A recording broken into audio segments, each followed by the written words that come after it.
everybody, and welcome back to the channel. This particular video, we're going to go ahead and install the Thundermax, and I'm going to do so from the plug-in part to the programming part to the run-up part. So hang in here. I'm going to let the video run, good, bad, or ugly. We'll see what happens. Now I've already put in the O2 sensors and the O2 sensor cable. I've already applied the dielectric grease, and I'm putting in the Thundermax now into its place. I will be right back, and we'll put the VIN number in and go straight ahead forward with it. All right, I've got the camera set up now so that you can watch live what's going on. I know there's some reflection of light on the screen, but see if you can kind of look through that and see what I'm doing. So I'm going to go ahead and turn the bike on, and it's going to link up, and it's probably going to ask me for a VIN number, which I will oblige and enter the VIN number of the bike. So this is real time. This is about how long it takes for it to link up, just so you know how these things operate when you go to do it yourself. Okay, so it says it wants a VIN number. All right, so what we're going to do is we're going to press OK. And we're going to enter the VIN number. We're going to enter the VIN number. 1HD, 1KED, 1KED, 14H, B62, 4199. All right, and let's test that VIN number and see if it works. Okay, it's telling us it's an FLHTK Electroglide 2017 twin cooled. And we're going to say okie dokie. It says we need to register it. Yes, you don't have to do this, but we're going to. So I'll put in the customer's name, Carrie Langley.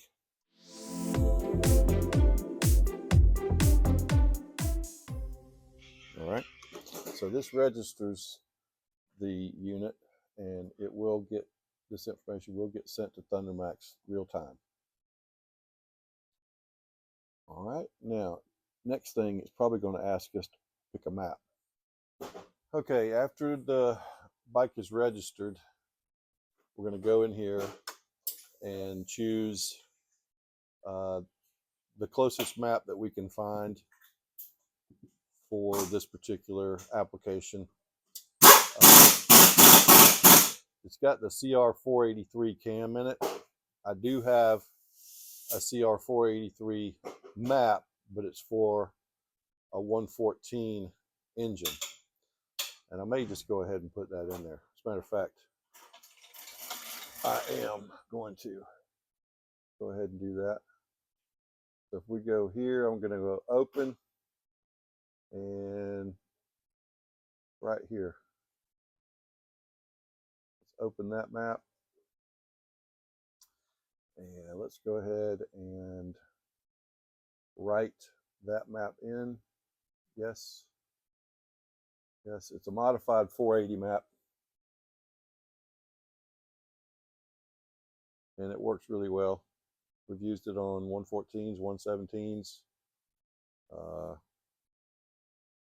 We've used it on 107s. But we'll, if it needs any adjustments, we'll make them, but it probably won't. This has already got the 5.5 or 5.4 injector adjustment in the map anyway. So we'll go ahead and use that one. So this is real time. This is how long it takes. So if you're doing a Thundermax, just know that they're not super fast. It takes a little time, but it does work. Okay, so now it's done. So what you have to do is you have to rock the power. So I'm going to kill the bike and wait for the green lights to go out. That's just like when you unplug computer from the wall, wait for it to die completely.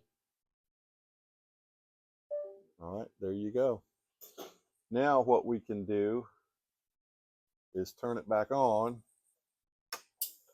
and we can go in and verify some of the module configurations to make sure the speedo calibration is right. We'll do the throttle adjustment on it and those type of things. We just want to make sure all the basic settings are right.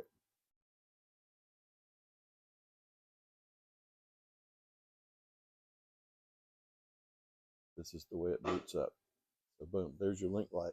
Now what I want to do is I want to come over here to module configuration, and we'll go to basic settings. I want to look for the speedo calibration.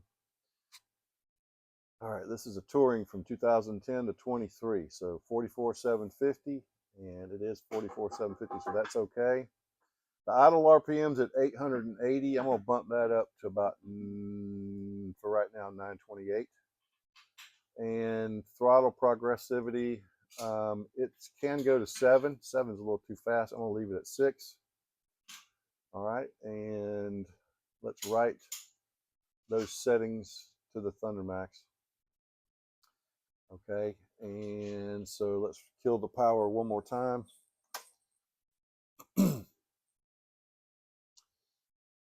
Wait for it to disconnect completely. You'll notice the little green lights up top.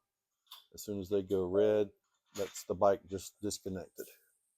Then we can turn it back on, and we'll get ready to fire this bike up.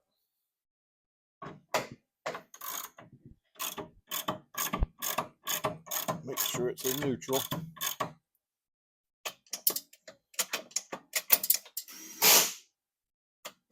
And it is in neutral. All right, so what we're going to be looking for here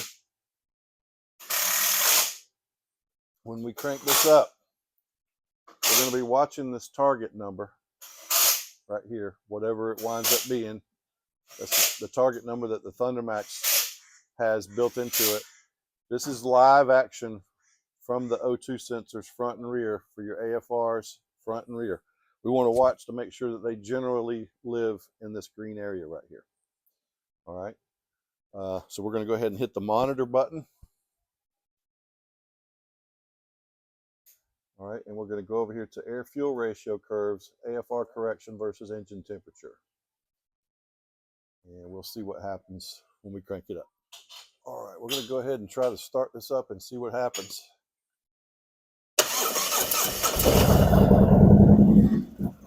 Give it a minute here to try to level out. As you can see, it's leveling out, but it just takes a minute on a new startup. This one also had some fuel pump work done on it, so it had to clear out the fuel line, had to purge the line. Give it just a minute here. Let's see if it'll settle in.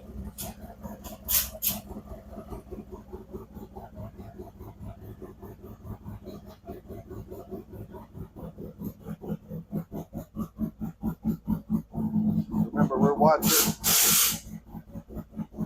This is live. So we're watching here. Make sure that it'll level out. I think it's going to. This is what the Thundermax is looking for. This is what it's providing. This is the information it's providing live. If you'll notice, it's kind of settling in. But we just let the bike sit there for a minute and do its thing.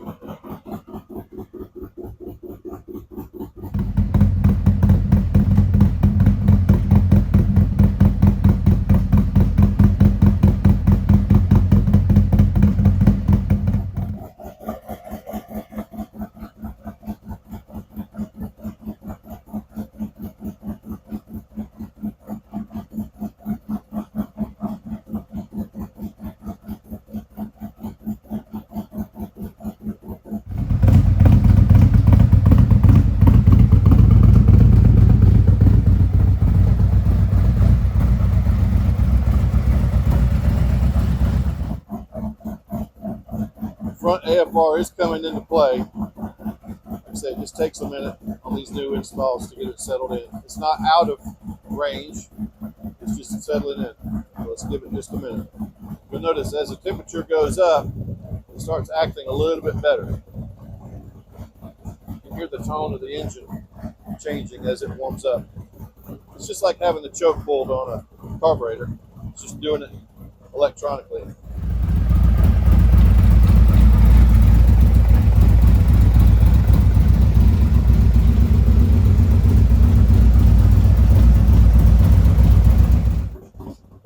Starting to smooth out really well now. Everything's right in target, right where we want it to be. The map is making some changes, but it's because it's a 107, and this map was originally developed for a 114, so it's making some changes, and that's okay. That's what the Thundermax does. This is the initial idle tune. We'll probably do 2 or 3 more of these idle tunes before we take it out on the road to make sure that we don't have any problems out on the road. You can probably hear the sound of the engine. Chromeworks exhaust pipes, Chromeworks mufflers are on it, and it is a decatted stock header pipe with the 18 millimeter O2 sensors installed, drilled and tapped onto the stock header pipe. Still a 212 header, works just like the Bassani 212. Just save a little bit of money. We're going to let this go to 180 degrees. The idle tune will stop at 180 degrees. But right now, we're looking at textbook action right here. This is the way you want to see one do. This is exactly what you want to see. What you're seeing on the front and rear AFRs, the way it's dancing a little bit, that's perfectly normal. I know this seems like a boring part of the equation, but it's necessary. You have to let it go all the way through the heat cycle up to 180 degrees to make sure that everything is working the way we want it to work. All right, we're at 182 degrees. You'll notice the closed loop correction front and rear has stopped doing anything. Now we're going to wait just another second to make sure that the AFRs come back into play, and they do. So that's pretty textbook right there. So I'm going to go ahead and shut the bike off. And if you can hear the fans are running, they'll shut off here in a second. All right, so what we're going to do now is we're going to go ahead and do an auto map for this one. So we'll turn the bike back on and let it link. And auto map, what it does is it puts what it's learned into a new map format for this particular bike. So we're going to do this about 2 or 3 times, then we'll take it out and run it. But you need to make sure that it's at room temperature each time before you start the idle tune. So we go over here to map editing. Just click your auto map, hit OK, and it will read what's in there and then rewrite it. If you'll notice the green cookies here, take note of where they are right now. And as soon as the auto map is done, you'll see that they're going to sort of average out to get a new starting point for the map for this bike. And this is the process that we use to tune these things. Just keep your eye on the green squares here.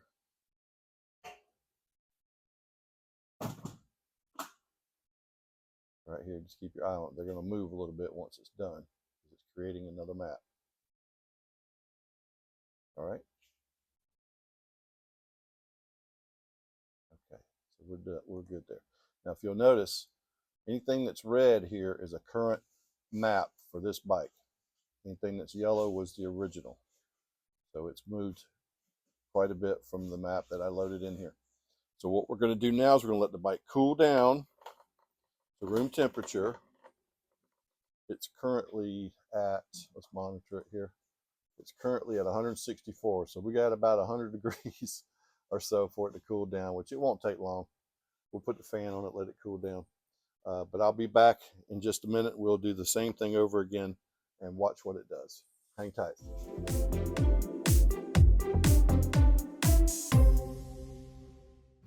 Okay, we're doing the second idle tune. We'll We're waiting for everything to settle down here, and it looks like it's going to be okay. But it's going to make some more changes on its own. This will be the second run up. So we'll go ahead and let it do its thing, and we'll be right back.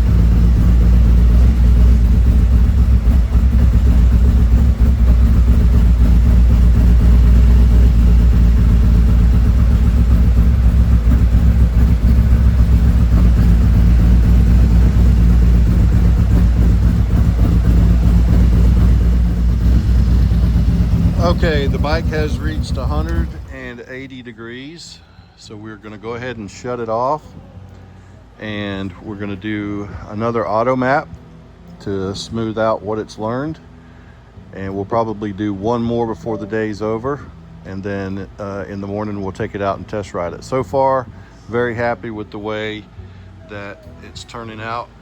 Don't really see anything to really be worried about. It's par for the course on a good install. So we'll talk to you a little bit later on.